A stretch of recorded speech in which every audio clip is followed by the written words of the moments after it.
paz e a graça do Senhor Jesus, queridos irmãos. Estamos aí em uma noite bastante chuvosa, por isso não foi possível nos encontrarmos lá na igreja, mas eu vou estar dando continuidade ao nosso estudo bíblico aqui no canal sobre o tema Dons do Espírito Santo, os dons espirituais. Eu vou terminar de falar a respeito do dom de profecia, alguns aspectos referentes a esse dom e sobre alguns outros dons. Nós vamos fechar esse assunto hoje e é de grande importância que você assista até o final, porque é um tema maravilhoso, fortalece a nossa fé, nos ensina a ouvir o Espírito Santo, a ficar atentos a Ele, para que Ele possa nos usar, para que Ele possa falar com a sua igreja a sua vontade. E o dom de profecia, eu quero estar dizendo aqui que, diferentemente do que muitos pensam, é possível que uma profecia não se cumpra da maneira como ela foi mencionada, não porque não seja de Deus, não foi de Deus, mas porque a nossa postura diante do Senhor pode mudar um decreto dele, não a lei dele. A Bíblia não pode ser mudada, mas uma profecia, ela pode sim não se cumprir da maneira como foi mencionada, uma vez que nós cumprimos algumas exigências que o Senhor fez ou tem para nós. Um exemplo disso está no capítulo 38 de Isaías. O profeta ali naquela ocasião foi até Ezequias e disse para aquele rei que ele morreria, porque ele ficou com uma enfermidade, surgiu uma doença em Ezequias para a morte. E Isaías disse para aquele rei: você morrerá, não viverá. Quem está dizendo é o Senhor, você vai morrer. Põe a tua casa em ordem. E a Bíblia diz que Ezequias, em sua cama, virou para a parede e chorou profundamente e orou ao Senhor. Então ele fez um pedido a Deus, ele clamou, se humilhou diante da potente mão de Deus. E quando Isaías já havia se retirado, Deus disse para aquele profeta: volta e fala agora para Ezequias que eu vou acrescentar 15 anos aos dias de vida dele.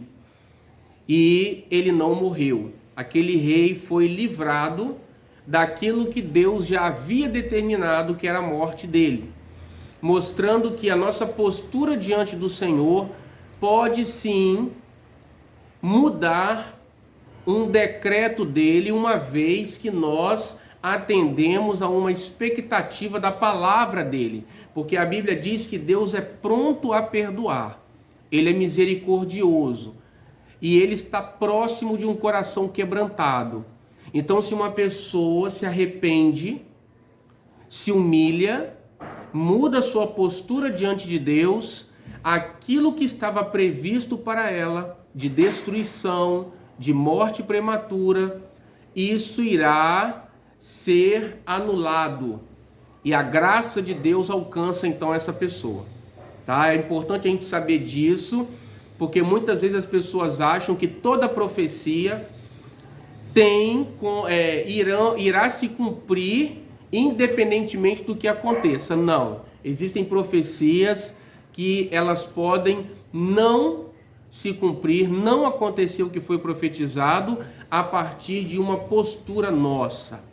O contrário também pode acontecer. Deus entregar uma profecia através de um servo dele, que algo de bom irá se cumprir na vida de alguém. Uma promessa irá se cumprir, uma coisa boa. Mas essa pessoa, o alvo dessa profecia, começa a se desviar dos planos de Deus. Ela não persevera em caminhar com o Senhor. Então aquilo que Deus havia declarado de bom na vida dela, através de um profeta, pode não se cumprir. Não irá se cumprir uma vez que essa pessoa não atende às condições previstas nessa promessa. Então, por se desviar dos caminhos do Senhor, aquilo de bom que ela recebeu como profecia acaba não acontecendo. Isso também acontece, tá? É claro que existem profecias, principalmente, claro, né, as profecias bíblicas irão se cumprir cabalmente. É impossível que não aconteça. Tudo aquilo que a Bíblia entrega para nós que acontecerá nos últimos dias, como a grande tribulação, a chegada do anticristo, né, aí para o mundo, para governar aí o mundo, isso vai se cumprir. Tudo que a Bíblia traz para nós, é claro que irá se cumprir. Agora, profecias relacionadas às nossas vidas em particular, isso depende sim da nossa postura, do nosso posicionamento diante de Deus. Então esse é o primeiro ponto sobre profecia que eu queria trazer para vocês. Outra coisa é que como podemos saber se uma profecia vem de Deus ou não? Se ela é verdadeira ou se é uma profecia falsa?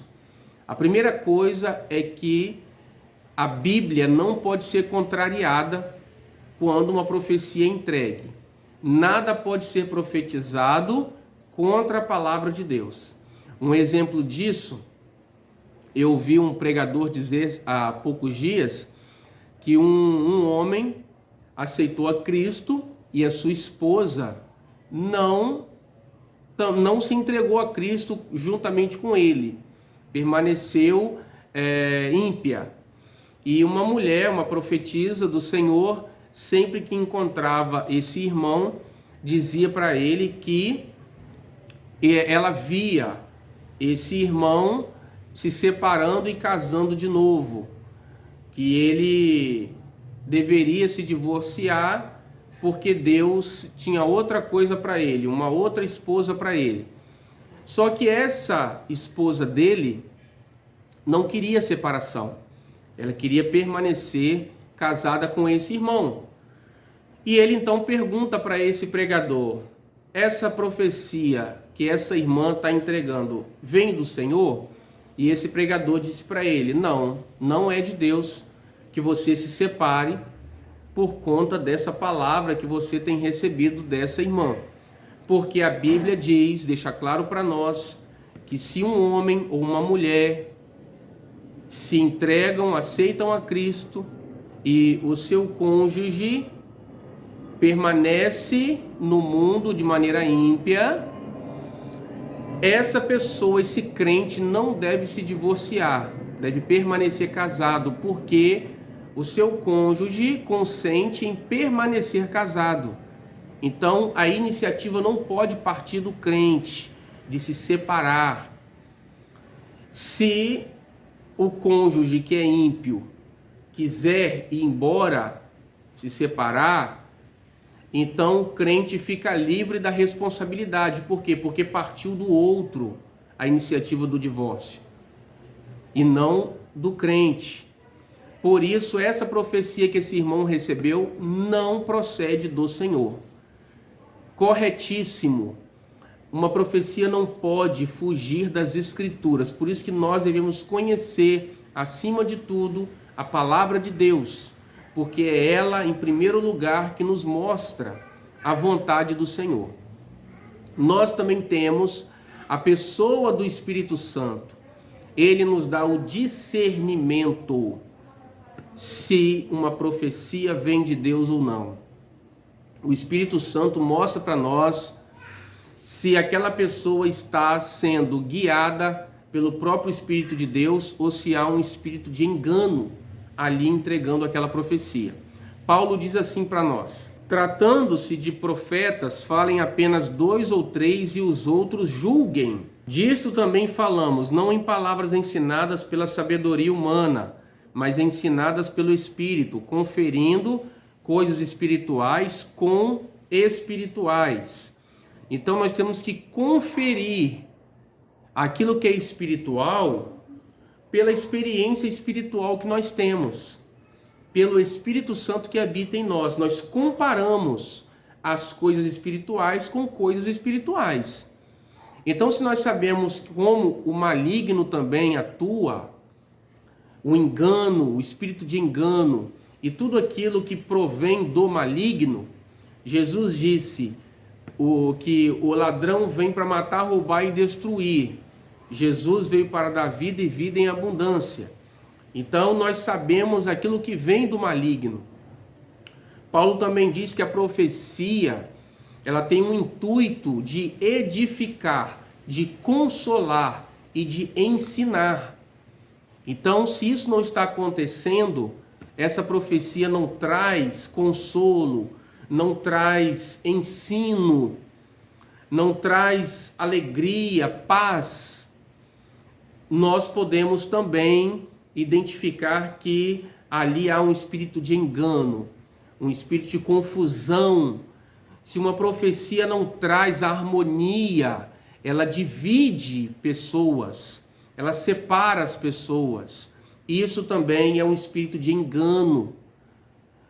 Por isso devemos comparar as coisas espirituais com aquilo que é espiritual. O Espírito de Deus, ele traz amor, ele traz paz, alegria, domínio próprio. As obras da carne são ira, imoralidade sexual, avareza. Então nós comparamos aquilo que é da carne e aquilo que é do Espírito Santo. Uma outra forma de sabermos se a profecia vem do Senhor ou não é se ela irá se cumprir ou não. Olha o que a Bíblia diz para nós. Se disseres no teu coração, como conhecerei a palavra que o Senhor não falou? Sabe que quando esse profeta falar em nome do Senhor e a palavra dele se não cumprir, nem suceder como profetizou, esta é a palavra que o Senhor não disse. Com soberba a falou o tal profeta. Não tenhas temor dele. Então, se o profeta falou, mas a coisa não se cumpriu, tudo aquilo que ele disse não acabou acontecendo, não foi correspondido, aqui está dizendo que esse profeta falou com soberba, falou do coração dele, Deus não disse nada. Por isso nós temos que prestar bastante atenção, tomar um cuidado, porque muita coisa é falada por aí como sendo do Senhor e nada acontece.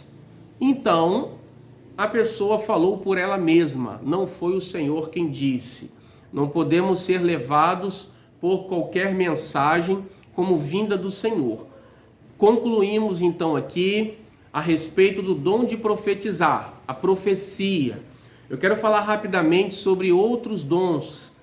Um deles é o de discernimento de espírito. Isso está no capítulo 12 aos Coríntios, quando Paulo diz assim: há outro operação de milagres, há outro profecia, há outro discernimento de espíritos, há um variedade de línguas e há outro capacidade para interpretá-las. Esse discernimento de espírito é quando nós vemos aquilo que está por trás de uma pessoa ou influenciando a vida de alguém. Como, por exemplo, um espírito maligno prendendo, aprisionando alguém em alguma área da sua vida. Quando nós enxergamos, vemos o mundo espiritual ou um anjo também. Algumas pessoas têm facilidade, com frequência, elas veem anjos. Isso é o dom de discernimento de espírito. Por isso nós temos que saber como batalhar nessa guerra espiritual que nós travamos.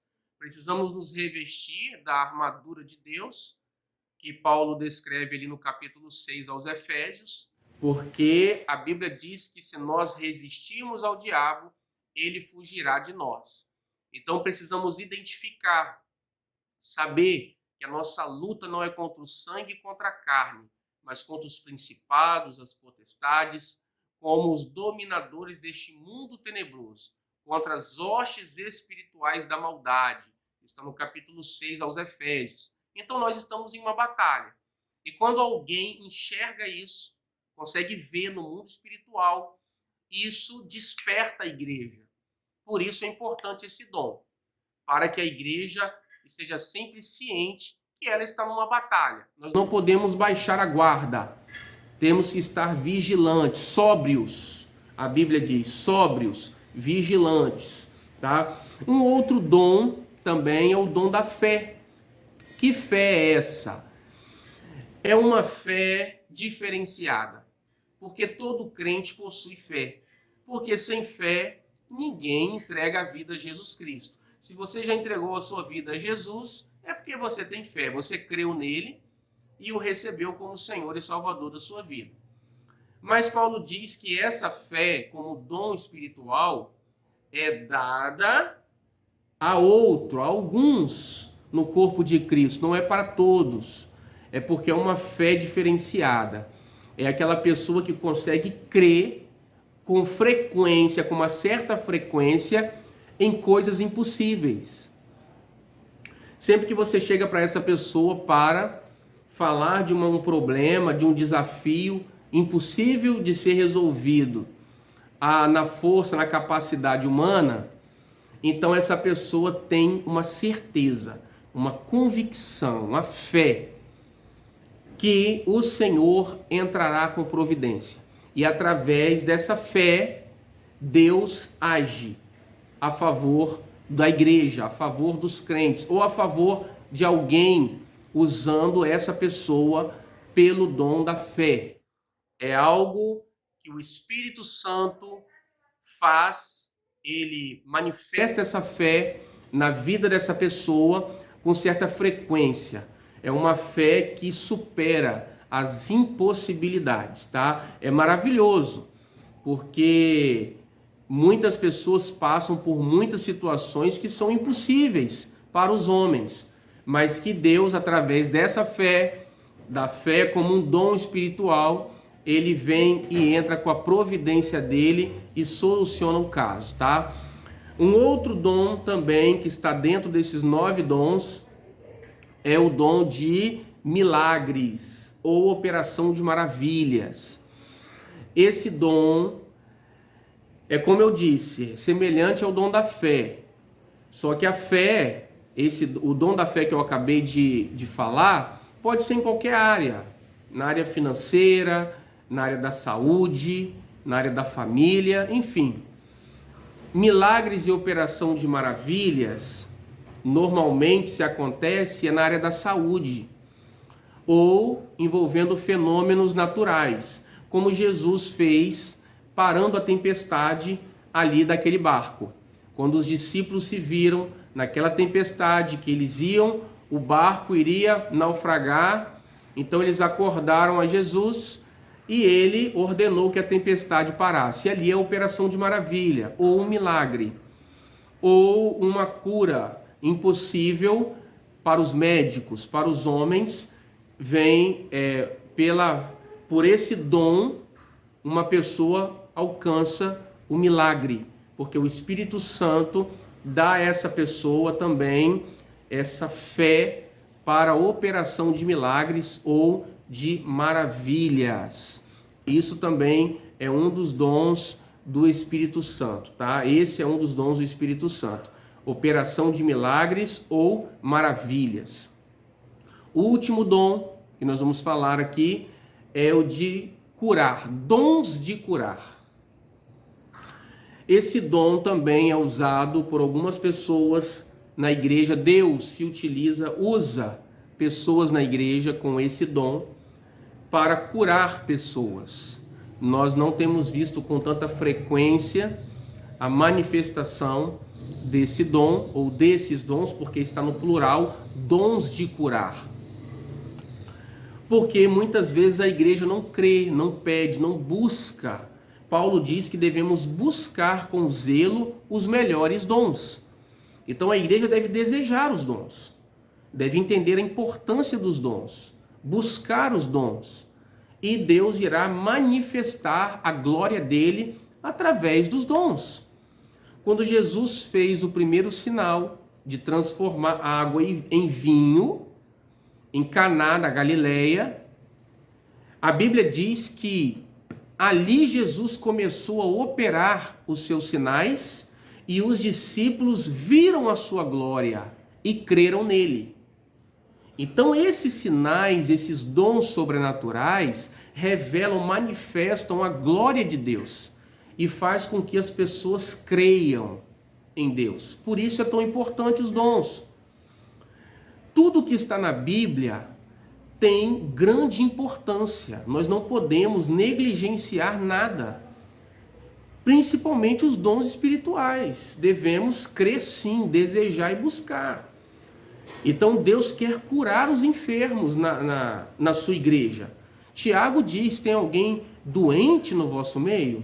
Chame os presbíteros e unja o doente com óleo. E a oração da fé curará o enfermo e Deus o levantará. Então Deus quer curar, mas é a oração da fé. Para que os presbíteros, os anciãos, devem orar com fé e o doente vai levantar do leito. É isso que Tiago está dizendo. Agora, e se eu não sou usado nesse dom? Eu não recebi esse dom de curar. Será que eu posso ter êxito em orar por um doente e vê-lo curado? Sim, porque no capítulo 16 de Marcos, Jesus abre ali para todos que creem. Ele diz, esses sinais acompanharão aqueles que creem. Então, ou seja, para qualquer filho de Deus. Ele também diz, aqueles que creem farão as obras que eu faço e farão maiores do que essas, porque eu vou para o Pai. Então ali Jesus também colocou que a condição é a fé, é crer. Agora, determinadas pessoas terão com frequência maior essa experiência de pôr a mão sobre os doentes e vê-los curados. Por quê?